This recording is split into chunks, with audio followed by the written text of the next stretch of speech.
बिस्मिल्लाहिर्रहमानिर्रहीम। अस्सलाम वालेकुम डियर स्टूडेंट्स, उम्मीद करता हूँ कि आप सब लोग खैरियत से होंगे। तो आज हम चैप्टर नंबर 6 यानी केमिकल बॉन्डिंग का लास्ट टॉपिक डिस्कस करने जा रहे हैं। टॉपिक का नाम है डाइपोल मूवमेंट।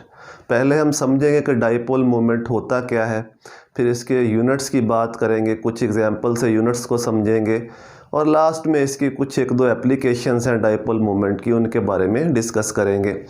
वीडियो स्टार्ट करने से पहले मेरी आपसे गुजारिश है कि अगर वीडियो आप तक पहुंचती है, आप वीडियो को देखते हैं, आपको अच्छी लगती है तो वीडियो को लाइक कर दिया करें, अपने दोस्तों के साथ शेयर भी कर दिया करें ताकि दूसरे दोस्त भी आपके इससे हेल्प ले सकें। तो पहले डिफ़ाइन करते हैं कि डाइपोल मूवमेंट होता क्या है। चलिए पहले समझते हैं कि डाइपोल होता क्या है, हालांकि हमने इसको पहले पढ़ा हुआ है। डाइपोल की जो टर्म है वो एक्चुअली पोलर मॉलिक्यूल्स के लिए इस्तेमाल की जाती है। फॉर एग्जांपल जिस तरह से HCl का मॉलिक्यूल है, HCl कोवलेंट बॉन्ड है, इलेक्ट्रोनेगेटिविटी का फ़र्क है, हाइड्रोजन की इलेक्ट्रोनेगेटिविटी कम होती है, क्लोरीन की ज़्यादा होती है, तो ये बन जाएगा पार्शियल पॉजिटिव हाइड्रोजन, क्लोरीन बन जाएगा पार्शियल नेगेटिव। दो पोल्स बन गए, एक पॉजिटिव पोल बन गया, एक नेगेटिव पोल बन गया। ऐसे मॉलिक्यूल्स को हम डाइपोल कहते हैं, ऐसे मॉलिक्यूल्स को हम डाइपोल कहते हैं। अब in case of diatomic molecule, मैं यहाँ पे डाइटॉमिक मॉलिक्यूल्स की बात कर रहा हूँ, पॉलीटॉमिक मॉलिक्यूल्स की बात नहीं कर रहा, सिर्फ डाइटॉमिक एग्जांपल से समझते हैं। In case of diatomic molecules जहाँ पे दो एटम आपस में कोवलेंट बॉन्ड के ज़रिए अटैच होते हैं और कंडीशन ये है कि दो डिफरेंट एटम अटैच होने चाहिए जिनके दरमियान इलेक्ट्रोनेगेटिविटी का फ़र्क हो, डाइपोल बनेगा। अब इस डाइपोल की कोई ना कोई स्पेसिफिक डायरेक्शन होगी, कोई ना कोई स्पेसिफिक इसकी मूवमेंट की डायरेक्शन होगी, जिस तरफ को ये डाइपोल मूव कर रहा होगा। एक्चुअली ये इलेक्ट्रॉन की मूवमेंट होती है। तो यहाँ पे हमें पता है कि जो इलेक्ट्रॉन की मूवमेंट है वो लेस इलेक्ट्रोनेगेटिव एटम से मोर इलेक्ट्रोनेगेटिव एटम की तरफ होती है। तो इसका मतलब यहाँ पे जो डाइपोल बन रहा है उस डाइपोल की जो मूवमेंट है वो हाइड्रोजन से क्लोरीन की तरफ है। इसको इस तरह से इस एरो से शो करेंगे। इस एरो का जो हेड होगा वो मोर इलेक्ट्रोनेगेटिव एटम की तरफ आएगा और जो इसकी टेल होगी वो लेस इलेक्ट्रोनेगेटिव एटम की तरफ आएगी। इसका मतलब है कि इस डाइपोल की जो मूवमेंट है वो हाइड्रोजन से क्लोरीन की तरफ है और इसकी कोई ना कोई वैल्यू भी होती है, कोई ना कोई मैग्नीट्यूड भी होती है, वो एक्सपेरिमेंटली फाइंड आउट की जाती है।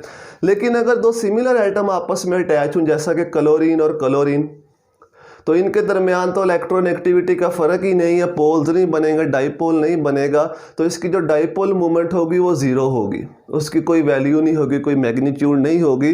तो in case of diatomic molecules, अगर हम डाइटॉमिक मॉलिक्यूल्स की बात करें, जब तो डिफरेंट इलेक्ट्रोनेगेटिविटी वाले एटम आपस में अटैच होंगे, डाइपोल बनेंगे, एक पॉजिटिव पोल बनेगा, एक नेगेटिव पोल बनेगा, तो जो इलेक्ट्रॉन्स की जो मूवमेंट है या डाइपोल की जो मूवमेंट है वो लेस इलेक्ट्रोनेगेटिव एलिमेंट से मोर इलेक्ट्रोनेगेटिव एलिमेंट की तरफ होगी। इसी को हम डाइपोल मूवमेंट कहते हैं कि डाइपोल इस तरफ को मूव कर रहा है। तो डिफाइन कैसे करते हैं? It is the product of charge. ये दो चीज़ों का प्रोडक्ट है। किस किस का? चार्ज। इधर कोई भी चार्ज ले सकते हैं, पॉजिटिव चार्ज भी ले सकते हैं, नेगेटिव चार्ज भी ले सकते हैं, क्योंकि दोनों की वैल्यू बराबर आएगी। जितना इस पे पॉजिटिव चार्ज आएगा उतना ही इस पे नेगेटिव चार्ज आएगा।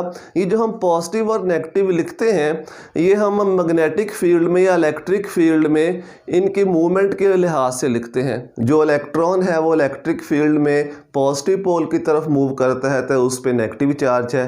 प्रोटॉन इलेक्ट्रिक फील्ड में नेगेटिव पोल की तरफ मूव करता है तो उस पर पॉजिटिव चार्ज है। ये जो पॉजिटिव नेगेटिव चार्जेस लिखते हैं हम इनकी रिलेटिव मूवमेंट के लिहाज से लिखते हैं कि ये फील्ड में किस तरह से मूव करते हैं। तो पॉजिटिव चार्ज हो या नेगेटिव चार्ज हो, इनकी मैग्नीट्यूड, इनकी वैल्यू इक्वल होगी। चार्ज हम कोई सा भी ले सकते हैं, पॉजिटिव चार्ज भी ले सकते हैं, नेगेटिव चार्ज भी ले सकते हैं। और दूसरा distance between the two charges, इन दोनों चार्जेस के दरमियान जो डिस्टेंस है ये कितना है, इसको R से रिप्रेजेंट करते हैं। चार्ज को हमें पता है हम Q से रिप्रेजेंट करते हैं और डिस्टेंस को हम D से भी रिप्रेजेंट कर देते हैं, R से भी रिप्रेजेंट कर देते हैं। जो डाइपोल मूवमेंट है इसको हम म्यू से रिप्रेजेंट करते हैं, इस तरह का इसका साइन होता है, इसको म्यू पढ़ते हैं। तो डाइपोल मूवमेंट का अगर हम फार्मूला बनाएं, डाइपोल मूवमेंट किस किस का प्रोडक्ट है? चार्ज। चार्ज हम कोई भी ले सकते हैं, इधर पॉजिटिव भी ले सकते हैं, नेगेटिव भी ले सकते हैं। और distance between charges, distance between charges. तो डाइपोल मोमेंट को हम म्यू से रिप्रेजेंट करते हैं, चार्ज को क्यू से रिप्रेजेंट करते हैं और डिस्टेंस को आर से। ये इसका फार्मूला बन जाएगा डाइपोल मोमेंट का। तो डाइपोल मोमेंट को इस तरह से डिफाइन किया जाता है। अब अगर हम इसके हमने यूनिट्स बनाने हों डाइपोल मोमेंट के, तो इसके एसआई यूनिट्स क्या बनेंगे? एसआई यूनिट्स, देखिए एसआई यूनिट्स, जो चार्ज है इसके एसआई यूनिट्स क्या होते हैं? कूलम। चार्ज के एसआई यूनिट्स क्या होते हैं? कूलम। और डिस्टेंस के एसआई यूनिट क्या होते हैं? इसके होते हैं मीटर। मीटर। तो क्या इसके यूनिट बन जाएंगे? इसके यूनिट बन जाएंगे कूलम मीटर। कूलम मीटर, या मीटर कूलम भी पढ़ लेते हैं, कूलम मीटर भी पढ़ लेते हैं। तो ये इसके एसआई यूनिट्स बन जाएंगे। दूसरे इसके कॉमन यूनिट्स भी होते हैं। कॉमन यूनिट्स वो क्या होते हैं? वो होते हैं डी बाय। डी बाय, जिसको हम कैपिटल डी से रिप्रेजेंट करते हैं। यूजली जो डाइपोल मोमेंट की आपको वैल्यूज़ लिखी हुई मिलेंगी वो इन यूनिट्स में लिखी हुई मिलेगी, क्योंकि इन यूनिट्स के अंदर मीटर कूलम जो ये वाले यूनिट्स हैं, इन यूनिट्स के अंदर जो वैल्यूज़ हैं वो बहुत कम होती हैं, उनके ज़रिए कैलकुलेशन करना थोड़ा मुश्किल होता है। तो इसलिए जो इन यूनिट्स में वैल्यूज़ आती हैं उसको डी बाय में कन्वर्ट कर लेते हैं। तो 1 debye is equal to 3.336 multiplied by 10 raised to power minus 30 metre coulomb. जो 1 डी बाय है वो इतने मीटर कूलम के इक्वल होता है। तो अगर हमने मीटर कूलम वाली वैल्यू को डी बाय में कन्वर्ट करना है, जो भी वैल्यू हमारे पास मीटर कूलम में आएगी उसको इस वैल्यू से डिवाइड कर देंगे। जब उसको इस वैल्यू से डिवाइड करेंगे तो यूनिट किस में कन्वर्ट हो जाएंगे? डी बाय के अंदर, क्योंकि मीटर कूलम से मीटर कूलम कैंसिल हो जाएगा, बाकी यूनिट हमारे पास क्या आ जाएंगे? D by. तो इसको एक एग्जाम्पल की मदद से समझते हैं। इसी एग्जाम्पल लेते हैं। लेट अस सपोज हमारे पास कोई से दो चार्जेस हैं, एक पॉजिटिव एंड है और एक नेगेटिव एंड है, ठीक है। इनके दरमियान ये डिस्टेंस r है और इनके दरमियान जो डिस्टेंस है ये है 100 पाइकोमीटर। 100 पाइकोमीटर इनके दरमियान डिस्टेंस है और चार्ज की वैल्यू हम वही लेंगे जो इलेक्ट्रॉन के ऊपर चार्ज होता है, 1.602 10 raise to power -19 coulomb. -19 coulomb ये हम चार्ज लेंगे कि ये इतना चार्ज है। इधर कोई भी ले सकते हैं, पॉजिटिव भी ले सकते हैं, नेगेटिव भी ले सकते हैं, और जो डिस्टेंस है वो इतना है। ये चार्ज की वैल्यू है और ये डिस्टेंस है। अगर इसको हम मीटर में लिखना चाहें तो ये मीटर में आ जाएगा 100 multiplied by 10 raise to power -12 metre, क्योंकि जो पाइको होता है वो 10 रेज़ टू पावर -12 के इक्वल होता है। तो यहाँ पे पाइको हटा के 10 रेज़ टू पावर -12 लिख देंगे। मज़ीद इसको सिंपलीफाई करना हो तो वो भी कर सकते हैं। 100 क्या होता है? 10 रेज़ टू पावर 2, ये कितना है? 10 रेज़ टू पावर -12। इसको मज़ीद सॉल्व कर लो तो ये रह जाएगा 10 रेज़ टू पावर -10, क्योंकि ये पावर्स ऐड हो जाएंगी। ये -12 है, ये +2 है, -12 + 2 पावर कितनी रह जाएगी? -10। तो 10 रेज़ टू पावर -10 मीटर ये इसका डिस्टेंस है दो चार्जेस के दरमियान। और ये चार्ज की वैल्यू है, जितना इलेक्ट्रॉन के ऊपर चार्ज होता है उतना ही लेंगे, 1.602 10 रेज़ टू पावर -19। तो यूनिट बन जाएंगे मीटर कूलम। अब हमने इसकी निकालनी है डाइपोल मोमेंट म्यू। फार्मूला क्या होता है? Q multiplied by R। तो Q हमारे पास चार्ज कितना है? 1.602 10 raise to power -19 coulomb. R कितना है? 10 रेज़ टू पावर -10 मीटर। तो इसको सॉल्व करेंगे। जब इसको सॉल्व करेंगे ये आ जाएगा 1.602 10 रेज़ टू पावर, ये -19 है, ये -10 है, तो ये बन जाएगा -29 मीटर कूलम। ये हमारे पास मीटर कूलम में वैल्यू आ गई। अब इस वैल्यू को अगर आप देखें तो ये बहुत स्मॉल वैल्यू है, इस वैल्यू से कैलकुलेशन करना मुश्किल हो जाएगा। तो इसलिए इसको हम डी बाय में कन्वर्ट कर लेते हैं। डी बाय में कन्वर्ट करने के लिए मैंने बताया आपको क्या करेंगे, इसको इस वैल्यू से डिवाइड कर देंगे। 1 / इतने मीटर कूलम के इक्वल होता है। तो ये वैल्यू क्या है? 3.336 336 10⁻⁻³ मीटर कूलम। ये मीटर कूलम से मीटर कूलम कैंसिल हो जाएगा, बाकी इसको सॉल्व करेंगे तो ये हमारे पास आंसर आ जाएगा 4.8 डिबाई। अब ये वैल्यू आ जाएगी, क्योंकि डिबाई यूनिट्स के अंदर जो वैल्यू है वो बड़ी आती है, इसके ज़रिए कैलकुलेशन करना आसान होता है। तो इसलिए जो भी वैल्यू इन यूनिट्स में आए मीटर कूलम के अंदर, उसको हम डिबाई में कन्वर्ट कर लेते हैं बाय डिवाइडिंग दिस वैल्यू। इस वैल्यू से डिवाइड करके उसे हम डिबाई में कन्वर्ट कर लेंगे। नेक्स्ट बात, जो डाइपोल मूवमेंट है ये एक वेक्टर क्वांटिटी है। वेक्टर क्वांटिटी आपको पता ही है क्या होती है, जिसकी कोई ना कोई डायरेक्शन भी होती है और कोई ना कोई मैग्नीट्यूड या वैल्यू भी होती है। तो डाइपोल मूवमेंट की कोई ना कोई वैल्यू भी होती है और डायरेक्शन भी होती है। In case of diatomic molecule मैंने आपको बता दिया कि जो इसकी डायरेक्शन होगी वो पॉजिटिव पोल से किस तरफ होगी, नेगेटिव पोल की तरफ। जो इसका हेड होगा वो नेगेटिव पोल की तरफ होगा और जो इसकी टेल होगी वो पॉजिटिव पोल की तरफ। सपोज ये एक पॉजिटिव चार्ज है और ये एक नेगेटिव चार्ज है जो कि सेपरेटेड है बाय सम डिस्टेंस। तो जो डाइपोल मूवमेंट होगी वो इस तरह से होगी, from positive pole to negative pole. जो टेल होगी वो पॉजिटिव पोल की तरफ होगी और जो इसका हेड होगा वो नेगेटिव पोल की तरफ होगा। In case of polyatomic molecule के केस में जितने भी वेक्टर्स बनते हैं उन तमाम वेक्टर्स को हम ऐड करते हैं बाय वेक्टर एडिशन, जो आपने फिजिक्स में पढ़ा हुआ है। फिर उसका रिजल्टेंट वेक्टर निकालते हैं तो ओवरऑल हमें पता चलता है कि जो डाइपोल मूवमेंट है उसकी डायरेक्शन किस तरफ है in case of polyatomic. In case of diatomic तो सिंपल होगा कि जिस तरफ ज़्यादा इलेक्ट्रोनेगेटिव एटम है उस तरफ उसकी मूवमेंट होगी। लेकिन in case of polyatomic molecule तमाम वेक्टर्स को ऐड किया जाता है। जब उनको ऐड करते हैं तो फिर उनके एडिशन से जो रिजल्टेंट वेक्टर आता है उससे हमें उसकी डायरेक्शन का पता चलता है। अब इसके बाद डाइपोल मोमेंट की एप्लीकेशंस क्या क्या हैं। डाइपोल मोमेंट की वैल्यूज़ की मदद से हम क्या क्या फाइंड आउट कर सकते हैं। कल भी मैंने आपको बताया था, परसों भी जब हमने पढ़ा वहाँ पे भी मैंने आपको बताया था बॉन्ड लेंथ के अंदर और बॉन्ड एनर्जी के अंदर कि कोवलेंट बॉन्ड जब दो डिफरेंट एटम आपस में अटैच होते हैं कोवलेंट बॉन्ड के ज़रिए, इलेक्ट्रोनेगेटिविटी का फ़र्क होता है। तो उस कोवलेंट बॉन्ड के अंदर कुछ ना कुछ आयनिक करैक्टर होता है। अगर इलेक्ट्रोनेगेटिविटी का फ़र्क ज़्यादा होगा तो आयनिक करैक्टर ज़्यादा होगा, इलेक्ट्रोनेगेटिविटी का फ़र्क कम होगा तो आयनिक करैक्टर कम होगा। जिस तरह HCl और HF को अगर हम कंपेयर करें तो इन कोवलेंट बॉन्ड्स के अंदर कुछ ना कुछ आयनिक करैक्टर होगा, क्योंकि हाइड्रोजन की इलेक्ट्रोनेगेटिविटी कम होती है और क्लोरीन और फ्लोरीन की जो इलेक्ट्रोनेगेटिविटी है वो ज़्यादा होती है। किसका आयनिक करैक्टर ज़्यादा होगा, किस कोवलेंट बॉन्ड का आयनिक करैक्टर ज़्यादा होगा, डिपेंड करता है इलेक्ट्रोनेगेटिविटी का डिफरेंस कहाँ पे ज़्यादा है।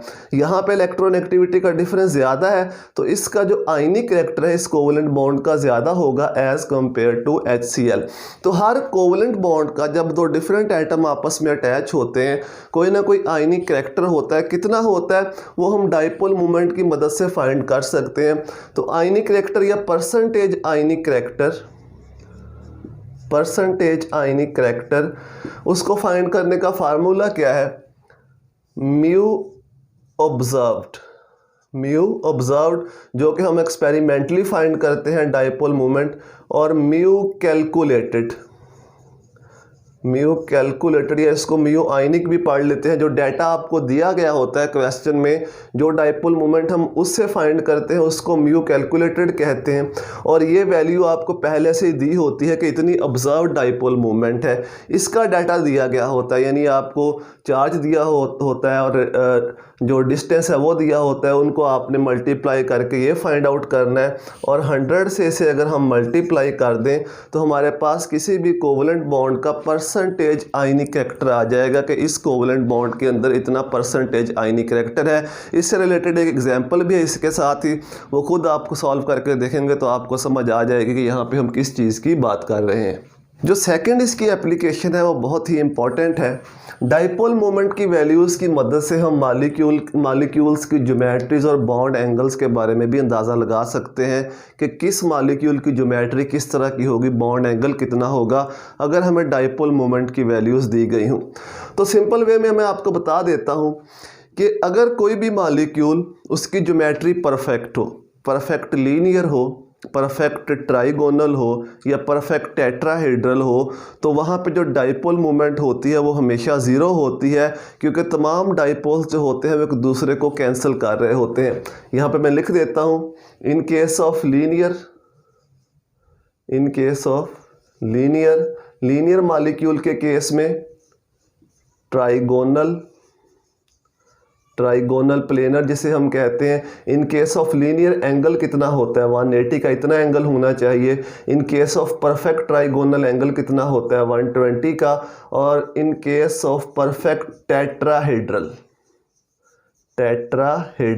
एंगल कितना होता है 109.5। अगर इतने एंगल्स के साथ ये ज्योमेट्रीज हों तो डाइपोल मोमेंट ज़ीरो होगी। For example CO2 carbon dioxide, CO2 molecule linear molecule होता है, दो इसमें डाइपोल बनते हैं, carbon partial positive, oxygen partial negative. इस डाइपोल की जो मूवमेंट है वो इस तरफ होगी, इस डाइपोल की मूवमेंट जो है वो इस तरफ होगी। मैंने आपको बताया था कि in case of polyatomic molecule की ओवरऑल डाइपोल मूवमेंट निकालने के लिए हम वेक्टर्स को ऐड करते हैं, वेक्टर्स का एडिशन करते हैं। अब ये देखिए, जितना डाइपोल की मूवमेंट इस साइड को है इतनी ही डाइपोल की मूवमेंट इस साइड को है, लेकिन जो साइन है वो इसका चेंज हो जाएगा। जितनी वैल्यू इस तरफ को है उतनी ही वैल्यू इस तरफ को है। अगर ये पॉजिटिव है तो ये नेगेटिव है, सिंपल इसको ऐसे समझ लो। ये एक दूसरे को कैंसल आउट कर देंगे। जब ये कैंसल आउट करेंगे तो इसकी जो डाइपोल मूवमेंट होगी वो कितनी होगी, ज़ीरो। अब इसमें ये याद रखना है, ओवरऑल ये मॉलिक्यूल नॉन पोलर है। ओवरऑल पूरे मॉलिक्यूल की अगर हम बात करते हैं तो ये नॉन पोलर है, क्योंकि इसकी डाइपोल मूवमेंट ज़ीरो है। लेकिन अगर आपसे पूछा जाए कि इसमें पोलर बॉन्ड्स कितने हैं, तो पोलर बॉन्ड्स इसमें दो हैं। ये बॉन्ड भी पोलर है, ये वाला बॉन्ड भी पोलर है, और ये वाला बॉन्ड भी पोलर है। इंडिविजुअल बॉन्ड और चीज़ होती है, और ओवरऑल मॉलिक्यूल की जब पोलैरिटी देखते हैं तो हम इंडिविजुअल डाइपोल्स को ऐड करके देखते हैं कि उनका कोई सम बनता है या नहीं बनता। अगर सम बन रहा है तो इसका मतलब कोई ना कोई डाइपोल मूवमेंट है। लेकिन अगर तमाम डाइपोल्स एक दूसरे को कैंसिल कर रहे हैं, जैसा कि यहाँ पे कैंसिल कर रहे हैं, तो डाइपोल मूवमेंट ज़ीरो होगी और मॉलिक्यूल ओवरऑल क्या हो जाएगा, नॉन पोलर। और एग्जांपल लेते हैं ट्राइगोनल, परफेक्ट ट्राइगोनल BF3 या BCl3 ले लो। BF3 इस तरह से कितना एंगल होता है 120 का। इसमें भी एक ये डाइपोल बनता है, एक ये डाइपोल बनता है, और एक ये डाइपोल, यानी तीन पोलर बॉन्ड्स हैं इसके अंदर बोरोन और फ्लोरीन के दरमियान। लेकिन ओवरऑल अगर हम इनको ऐड करें, इनका हम सम निकालें, तो ओवरऑल ये एक दूसरे के इफेक्ट को कैंसिल करते हैं। जब ये एक दूसरे के इफेक्ट को कैंसिल करेंगे तो डाइपोल मूवमेंट क्या हो जाएगी, ज़ीरो, और मॉलिक्यूल क्या हो जाएगा, नॉन पोलर। इस तरह से अगर हम टेट्राहेड्रल की एग्जांपल लें तो CCl4 ये टेट्राहेड्रल मॉलिक्यूल है। एंगल कितना होता है 109.5। तो अगर हम यहाँ पे देखें तो यहाँ पे भी चार पोलर बॉन्ड्स हैं। एक ये वाला पोलर बॉन्ड है, दूसरा ये वाला पोलर बॉन्ड, ये थर्ड पोलर बॉन्ड, और ये फोर्थ पोलर बॉन्ड। चार पोलर बॉन्ड है, यानी चार डाइपोल्स बन रहे हैं इसके अंदर। ओवरऑल जो डाइपोल की मूवमेंट है वो क्या होगी, वो हम इन तमाम को ऐड करके देखेंगे। जब इन तमाम को ऐड करेंगे तो एक दूसरे के इफेक्ट को कैंसिल करेंगे, डाइपोल मूवमेंट क्या हो जाएगी, ज़ीरो। तो ये मॉलिक्यूल क्या हो जाएगा, नॉन पोलर।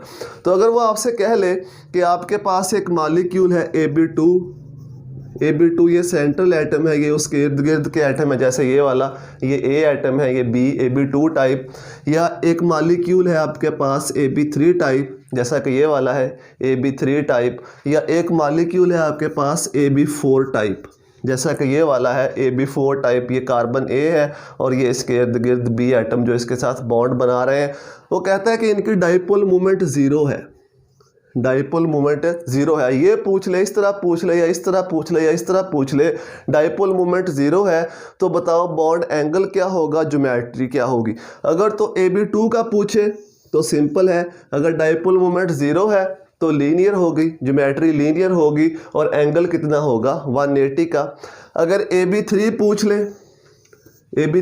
ले कि डाइपोल मोमेंट ज़ीरो है, तो हम कहेंगे कि उसका जो एंगल होगा वो 120 का होगा, और ज्योमेट्री क्या होगी, ट्राइगोनल प्लेनर होगी। और अगर AB4 पूछ ले AB4 पूछ ले कि डाइपोल मोमेंट 0 है तो बताओ एंगल और ज्योमेट्री क्या होगी, तो एंगल 109.5 होगा और ज्योमेट्री क्या होगी, टेट्राहेड्रल, जैसा कि यहाँ पे मैंने आपको बताया। लेकिन अगर वो इस तरह से पूछ ले कि एक मॉलिक्यूल है AB2 टाइप और उसकी डाइपोल जो मोमेंट है वो 0 से ज़्यादा है, dipole moment is greater than 0, dipole moment is greater than 0, तो हमें फ़ौरन पता चल जाएगा कि ये जो मॉलिक्यूल है ये लीनियर नहीं हो सकता। जिस तरह से ये है AB2 टाइप, इस तरह से लीनियर नहीं हो सकता। अगर ये लीनियर होता तो इसकी डाइपोल मोमेंट 0 होनी चाहिए थी। अब इन दिस केस यहाँ पे लोन पेयर इन्वॉल्व हो जाते हैं। जिस तरह से हम वाटर की एग्जांपल लेते हैं, वाटर H2O, इसके ऊपर 2 लोन पेयर होते हैं और ये 2 इसके डाइपोल्स हैं, 2 पोलर बॉन्ड्स हैं। ओवरऑल अगर हम इसका सम करें तो इसकी डाइपोल मोमेंट कुछ इस तरह से निकल के आएगी और जो इसकी वैल्यू है वो बनती है 1.84 डिबाई। तो इसका मतलब है कि अगर AB2 टाइप मॉलिक्यूल है उसकी डाइपोल मोमेंट 0 से ज़्यादा है, मे बी वो वाटर भी हो सकता है, वो कोई और मॉलिक्यूल भी हो सकता है, वो SO2 भी हो सकता है, SO2 भी हो सकता है, एक लोन पेयर होगा, इसकी भी कोई ना कोई डाइपोल मोमेंट आएगी क्योंकि यहाँ पे भी लोन पेयर इन्वॉल्व है।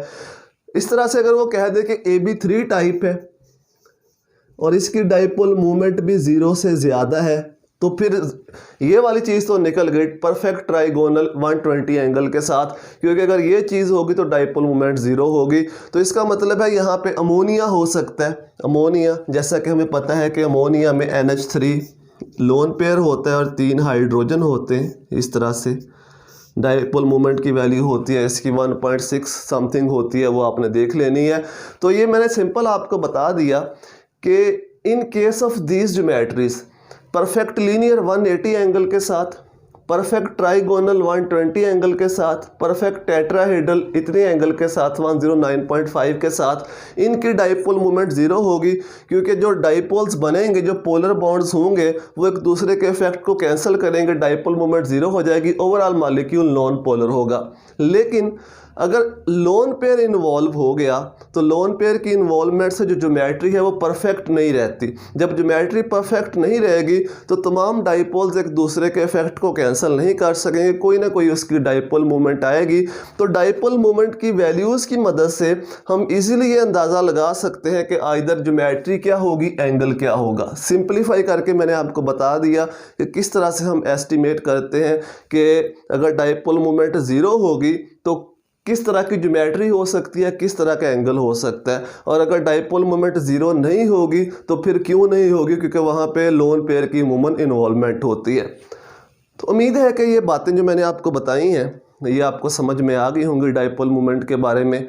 अगर आपको वीडियोस हेल्पफुल लगती हैं तो अपने दोस्तों के साथ भी शेयर किया करें, उनको बताया करें ताकि वो भी हेल्प ले सकें। दुआओं में याद रखिएगा। अल्लाह हाफिज़।